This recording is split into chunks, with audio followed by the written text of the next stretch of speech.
Okay, so there is one thing I'd like to correct myself on. What's up? Is that actually there is a sign? I believe I said it was above the stairs where it says Oucher's Library. Oh. I don't know how to... Wait, I do know how to read. You do know how to read. Yay. Thanks to those few weeks spent semi-escally in character / time forward. So, ascending up the stairs. Actually, you know what? Alright, so I think the person who's the healthiest should go up the stairs first. Alright, that's me. If you had other players, they would have clicked their fingers and pointed at you, buddy. Okay, so library. Okay, what is a library? So you know from the very nice dwarves that taught you to read Common that a library is a huge repository where there will be books, where it's basically bits of pieces of parchment bound between two pieces of wood, usually covered with leather. Everywhere. Tree corpses. Sometimes it's stone. So murdering the world to mark upon it. Terrible, man. Terrible. So let's go in there and see what knowledge we can get from this. So when you walk in, you notice that compared to the rest of the museum, that this is actually a not quite as large of a room as the rest of them downstairs. So those same windows and stuff continue. So this appears to be something to have to do with however the architecture of this place is set up. Mm-hmm. So what exactly are you looking for? A safe place to sleep. Okay, so knowledge on maybe not the area, but that would probably not be the best place to sleep. Would be up here, because remember that creature did run off somewhere into the museum. Yeah. And you guys were like, let's investigate the building first. So somewhere this creature might be about, I'd like to remind you. Alright, so sleeping on the museum's out.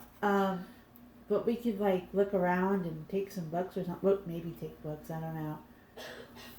We don't know if this guy is sane or just balls to the wall fucking crazy. Okay, so... I guess it would probably be up to one of your less trustworthy party members. Alright. So Iggy goes, so how about we search around? There has to be something that will unleash those bars downstairs and then we can get into the office. Alright. So at this point, let's see. It's actually just him. He goes, how about y'all give me a few minutes and he'll actually take 20 on it. Alright. And he ends up finding between the bookshelves there's a button and a lever. Alright. So he pushes the button and nothing happens. So he pulls the lever without pushing the button and it won't move. Oh, I think I know what's going on here, guys. Someone pushes a button, the other person pulls the lever. Iggy turns around and goes, yes, as they're both put in one person's hand distance. Thank you. Whatever, man. And he pushes the button and turns the lever, and downstairs you hear something move. Alright, well, one of you guys come with me so we can check this shit out. Okay. So when you say one of you guys, everybody kind of starts that motion of they're all starting to walk at the same time. And they're like, you go, no, you go. Fine, whatever, I'll go by myself. And actually they're like, actually nobody go by themselves. as remember, there is something wandering about in the building, which your party members would like to remind you about. So, you're basically going to go back down the stairs, and it's not that far off from where you're at. And when you look down the stairs, there's that, you can't be able to really see that space, but you can see that it appears as if something has changed downstairs. So you continue downstairs? Yes. Okay, so when you go downstairs, you look at the door expecting the bars to be gone, but the bars aren't gone. Part of the wall is not there. Oh. And it leads into a room. All right. So you all progress into the room, of course. Iggy turns around, and he sees one of those same get-ups to where it's a button and a lever. So he turns the lever, and he pushes the button, and the wall closes behind you all. And then once you're on this side, one of the things that you quickly notice is that where you thought you could see through the iron bars before, there's actually a door, and it looks like it's a magical illusion on the other side. Oh. So that the office always looks empty. So, one of the things that I will bring up to you is that there is only enough light in the room like a candle has been lit. Actually, you see a gas lantern hanging from the ceiling, like it's supposed to be a chandelier, and that is the only light in the room. So, other than that, there is a big, huge desk. There's a chair. There's a couple of big tables and everything, and then there's, of course, like his own personal books. And then, just you were thinking about, there are couches and like armoires, like basically, looks like maybe Oucher maybe had, private sessions or something. That like maybe he had guests, and there's like a little bit of comfortable room.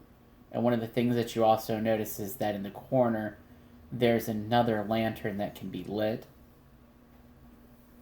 So there is enough space technically for you all to be able to get a little bit of sleep and be able to basically 4 people sit in this room at the same time without it being like, oh my god, we're all on top of one another. Ah, get off me. So move your leg. I'm not touching you. The other thing is that there is a lot of papers scattered across the desk. There's open books. So, I mean, it looks like, basically whatever he had going on, this is your chance to look and to see, a reflection into Oucher's mind or whatever was going on, or, whoever was using this office if maybe if Oucher wasn't even alive anymore. All right. First order of business, let's light one of those lamps. Okay. So they go up. So we'll say Blaine goes over and he turns the little lever on the bottom, and it feeds gas and it hisses for a few seconds, and then he pushes a little thing on it. It goes, and then the flame comes up.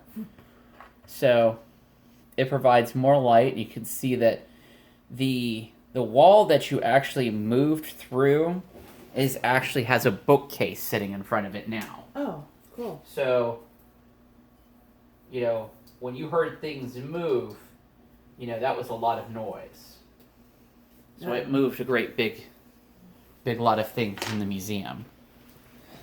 But as I said, there's like little ottomans, there's like a little, like we'll say like there's a, what is that little thing where you can put your feet up like an ottoman? Like there's a big huge ottoman. Is it like big enough for like 2 people to lay across? Wow. And like between the other couches, you and another party member could be able to stretch out in here.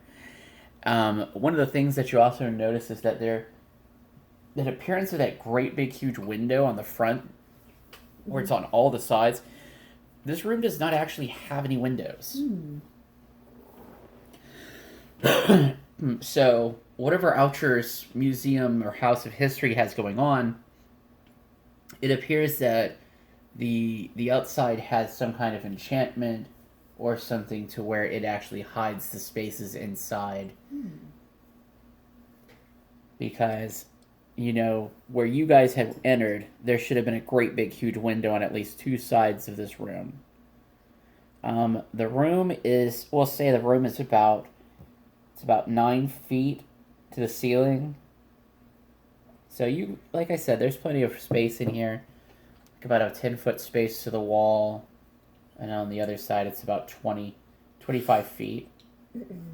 So it's a pretty good sized room. So, other than that, what do you want to do? Alright.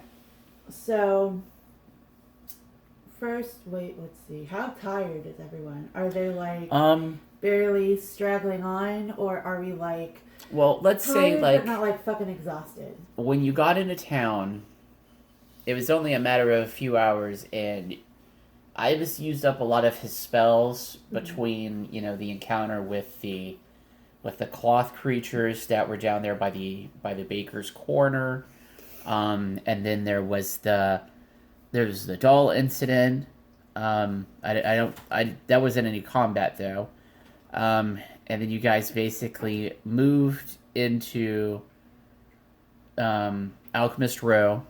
You took like a short rest. So I would say that 8-hour rest that you guys probably had no more than what's starting to be like 3 or 4 hours, because you probably decided somewhere between the hours of 3 and 4 a.m. that you were good to move. So it's probably about like 8:30 now. So I mean it's not that far, you know. You could rest here, you know how to get in and out of it. So I mean that does give you that option like you were looking for. Yeah. But I mean other than that, you know, your other party members are starting to basically start to scout around the room. Is there anything that you want to do in particular, or is it just you're just basically trying to suss out what the dimensions of the room are? And I think that she would start like kind of rifling around stuff. Okay, so to see what's going on, see if she can find out more about this guy. And okay, so about the same time that you have that idea, you and Iggy and Blaine walk towards the desk. Ibis is looking through the bookcases, you know, so it's everybody has kind of started on that same path that you've been thinking of. into your room and immediately loot it. Well, not so much, quite. maybe not so much loot. Looking for information. Okay, so I will give you a freebie. So as you step around the desk, there is actually a great big huge book that is open, and there's a quill and a pen and everything. So, but there is a lot of dust on the page. Mm-hmm. So if you were to sit there, like as you sit there and basically blow the dust off the page, you find like this fine scripted handwriting, and the dating is, because as we discussed, it's been about 40 years. So at the time, Lady Twain would have been probably about 30 something.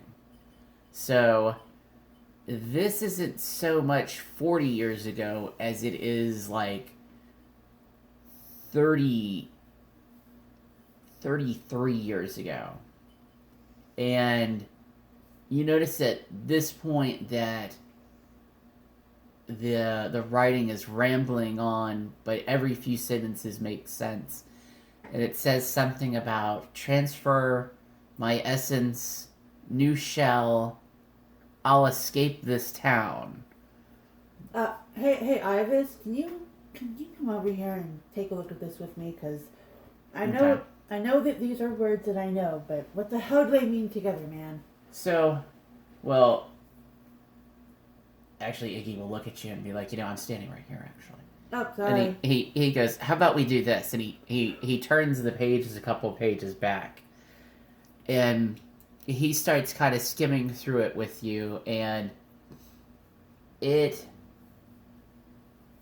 it seems like, Oucher's just recording, like his thoughts, his research, and he makes, one of the other things that he lists is his newly completed security system that he has some of the cases rigged, and he even puts in like little parentheses. Even I know better to write in my journal which ones are trapped. And he goes, only I shall know. And one of the other things that he mentions is that, like a few days later, is that there's been some kind of sickness that's kind of overtaken the town, and it started in the Cooper's Towers, and that's he describes Cooper's Towers as being like a place like where those that work in the beer and wine industry, they live in these close, cramped quarters, and there's not much space between the houses, and there's a lot of commingling of like space and people. So it's no wonder that some kind of sickness is outbroken there. So he doesn't. A few weeks later, like it's some normal stuff's filtered in. Oh, this morning I had a delicious breakfast at the tea house or the cake house, and I had an interesting letter from Lady Margaret, that she has an interesting doll that someone's fashioned and sold to her that's my appearance, So it's nothing where it's... Wait a minute. Doll with my appearance. Yeah. And like, he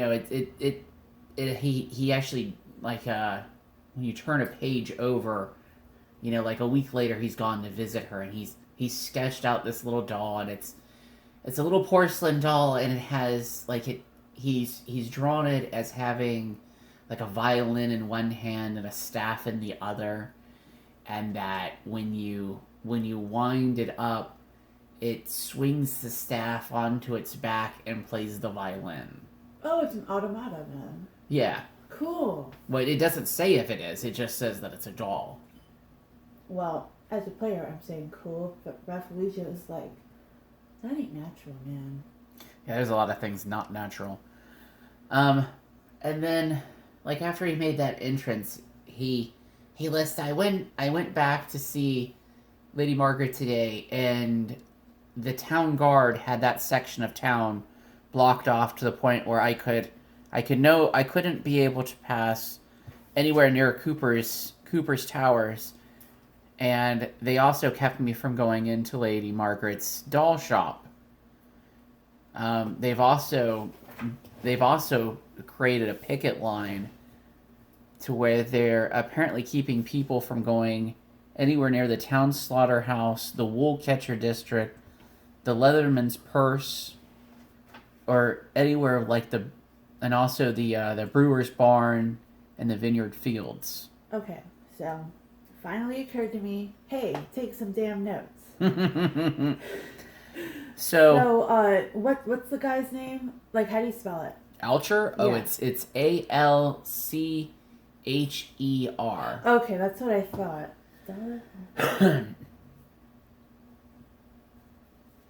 So he lists that, oh, I'm sure that the town clerics have everything in hand and that everything will be fine. The next night he writes in his journal that in the middle of the night that the entire town was awakened by the sounds of screaming, and the town guard kept everybody back, and instead of where it used to be like they roped everything back off to the Lusty Looker and the Marble Gardens, and they had extended this picket line to like the baker's corner. And the town guard had basically sent everybody back into their houses and everything. There's nothing to see here. Don't worry. Whatever is going on, I'm sure it's quite in hand. This is just to keep people from being sick. The screaming is just, this is all rumors and stuff that he's writing. The screaming is nothing more than the sick that they're suffering very badly. When there's been fights and stuff. So just nothing to worry about. Doing Oucher's personal thoughts, he lists that if I was looking to get out of town, unfortunately it's too late. As I've taken looking out the windows, I have noticed that I no longer see any ferry boats or any of the little rafts going up and down the river anymore. I've also seen that the horse teams are not about, and nor do I see anybody on the docks. It's as if everybody has been drawn into their houses, as if they're expected to just hold up and wait this out. A week later, there's another entry. It looks like he just kind of lapsed into, let's see what happens kind of phrase of thought, and he kind of even states that in the past week I have just nothing to report. Unfortunately, mice got into the cheese cupboard, and I'm out of cheese. Oh, curse. So, unfortunately, I will have to make do with my meager rations that I have stashed away of sausage and crusty bread. No cheese to go with it. That's horrible. And he lists on that, thankfully I also have that small selection of beef jerky at my desk. Oh, let's see if it's still there. No, it is not, actually. Actually, when you open the drawer, there's there's a lot of crumbs, there's some empty bottles, there's wrappers to it looks like somebody has had something folded into wax paper, and it's been folded a couple of times back and forth. So it's not very waxy anymore. Oh, I see. So whatever they were storing, in that drawer, they've basically eaten it. So, continuing on with this horrible rambling journal of his. I'm sure that Iggy is just looking at Rafflesia like, would you really eat that old jerky? And the answer is abso-fucking-lutely. I've eaten jerky that's over 100 years old, and it was one of the greatest things I've ever eaten in my life. Iggy's just going to look at you and go, thank you for volunteering. I'm going to continue reading. He goes, all right. So, okay, anyways. Rations have run out, or nearly ran out, and I have devised a plan in order to escape the town's quarantine. Using the same magic that are imbued in some of the security systems, I plan to make one of myself and simply walk out of the town. So, and then, about 3-4 weeks later, there's another entry. He goes, I failed horribly. Instead of my conscience, I guess I'll call him Mirror Elcher, that's what I'll call him. Mirror Elcher is nothing like me. As to where, I'm an educated man, he is a brute and not above using physical force. He's not as intelligent as I am, but he has a penchant for trying to mimic me. One of the other things that I've noticed is that he has gone out into the town, and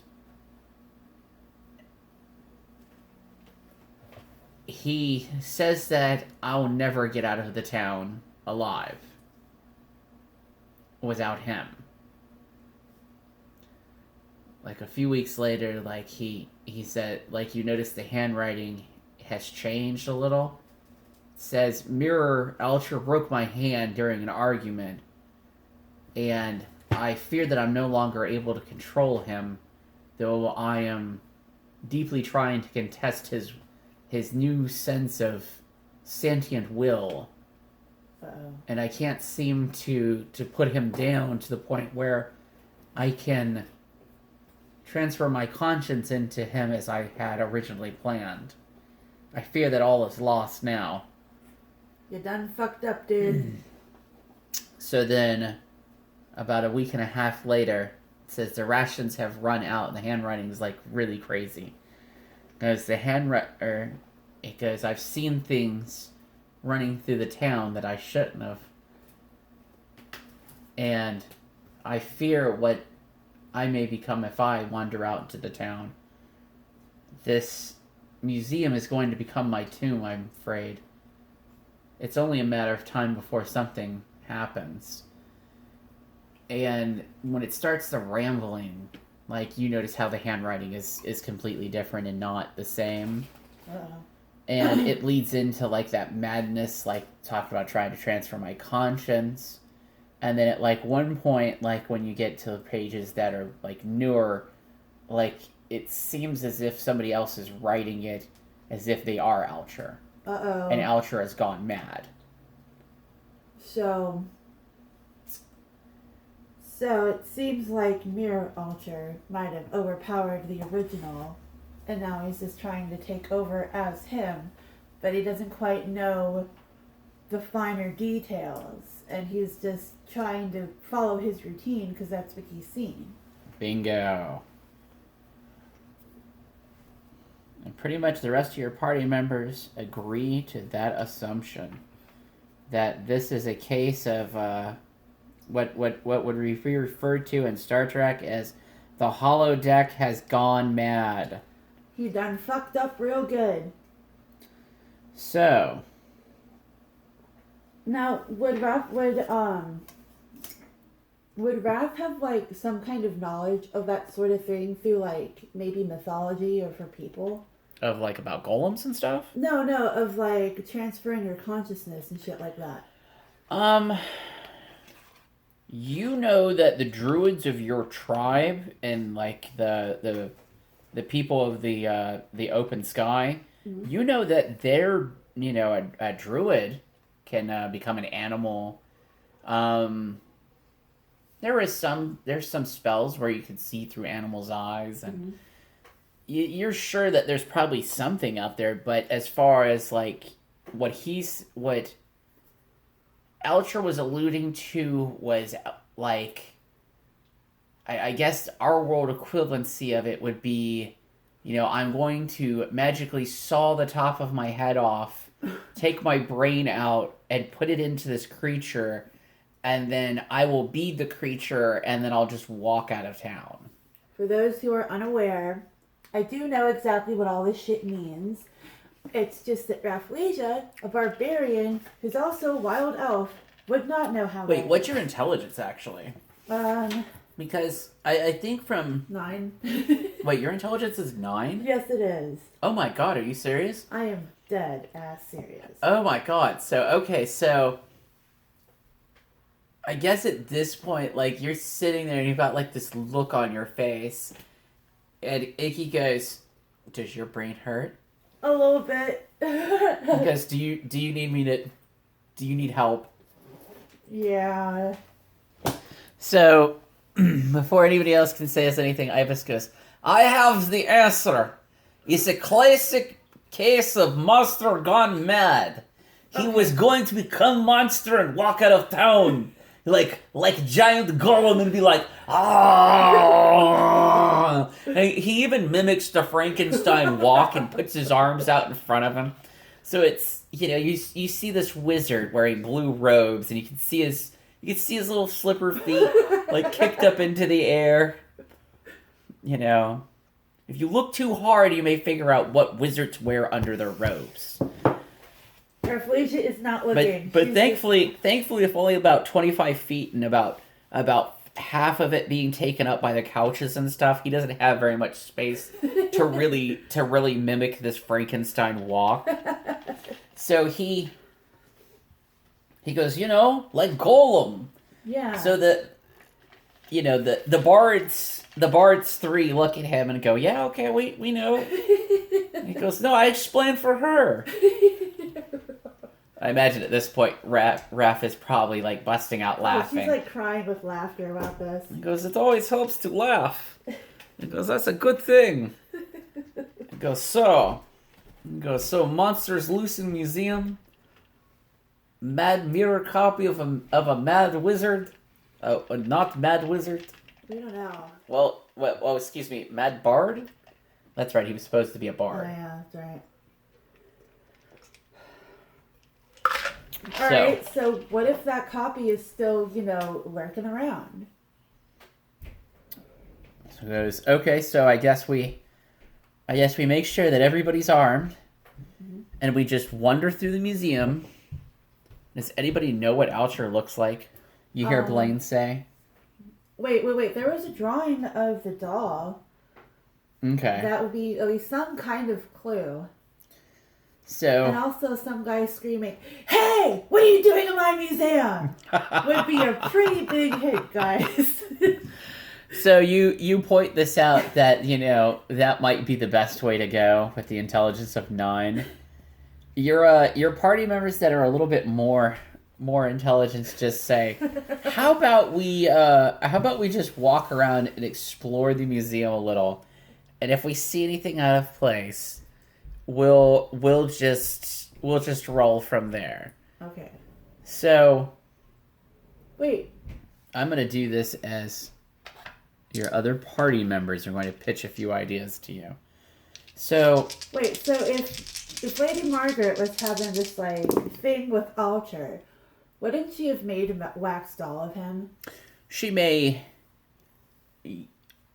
When you bring that point up, actually, Blaine will go, it was a very common pastime inside the town of Marks Twain that if you had an infatuation with somebody, you usually had a painting of them.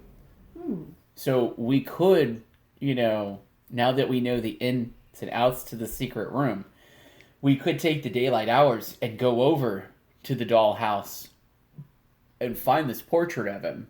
Yeah, so that we can come back here and we can be forewarned with that knowledge of, hey, that's not Alcher, that's the mad wax copy. Okay. That sounds like a good plan, my dudes. Okay. So. Alright, so if we go over there and find what we're looking for, if we hurry, we could probably come back here before it's too dark, take a quick nap, and be ready for the night. Okay.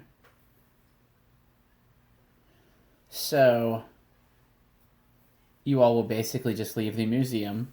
Yeah. Iggy will turn around, since he is